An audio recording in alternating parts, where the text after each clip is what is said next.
Hi there. My name is Roxane Webster with my home team at Keller Williams. I am your real estate planner.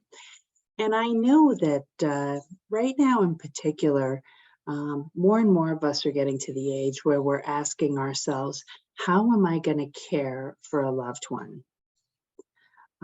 Do I have the resources? Do I know who to call?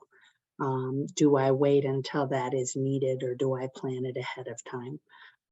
These are conversations that I think a lot of people hold off on having until their options have shrunk a little bit. So I'd love to have that conversation with you to see where you are right now in your plan, help you develop a plan if you don't have it. And I know for me, if I just have a plan in place, it just gives me a little bit more peace of mind.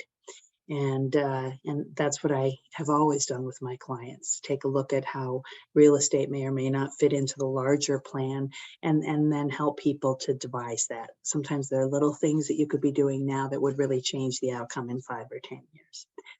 Again, Roxane Webster here. I am your real estate planner, and I'd love to sit down and start this conversation with you.